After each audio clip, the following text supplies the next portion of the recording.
G.H. Mead's The Generalized Other. The voice that shapes us, social psychologist and philosopher George Herbert Mead, 1863. 1931, revolutionized our understanding of the self by showing that it emerges not in isolation, but through our interactions with others. Central to his theory is the concept of the generalized other, the internalized voice of the wider community that we carry within, asking, steering behavior toward what's deemed acceptable, and lies at the heart of social anxiety. Conformity pressures. 1. Defining the generalized other. Particular versus generalized. In early play, children take on the roles of specific others, e.g., I'm the teacher, you're the student. As they mature, they integrate the generalized other, an abstract composite of societal attitudes, internal dialogue. This other isn't a single person, but the aggregated expectations of family, peers, institutions, and culture. Self-emergence for Mead. The self consists of the I, the spontaneous, creative impulse. Healthy action balances both. 2. How the generalized other guides behavior. 1. Anticipation of judgment. Before acting, we mentally simulate how the generalized other will respond, modulating our speech, manners, and choices. 2. Norm internalization. Repeated feedback, praise, criticism, applause. Role-taking.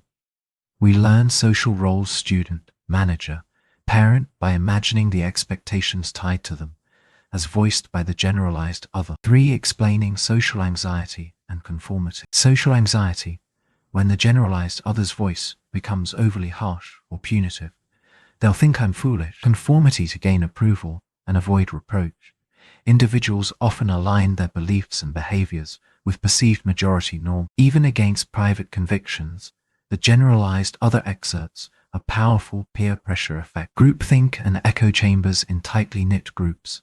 A narrow generalized other can enforce uniformity, discouraging dissent and stifling innovation. 4. Formation of collective norm. Dynamic process.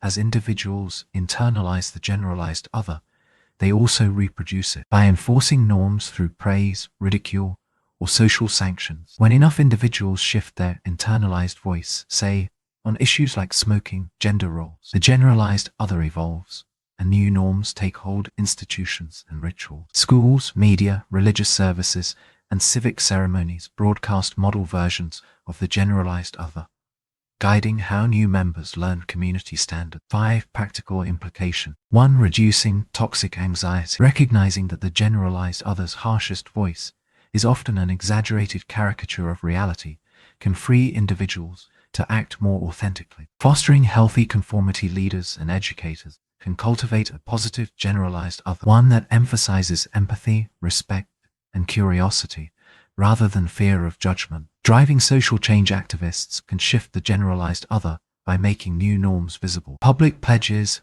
visible role models, and widespread campaigns can alter the inner voice that guides millions. Conclusion. G.H. Mead's concept of the generalized other illuminates, and our very capacity to choose depends on an internalized chorus of societal voices. This dynamic tension between individual impulse and social expectation explains why we feel social anxiety, why we conform, and how shared norms arise and transform. We can foster communities that balance belonging with authenticity and guide cultural norms toward more inclusive, flexible, and humane ideals.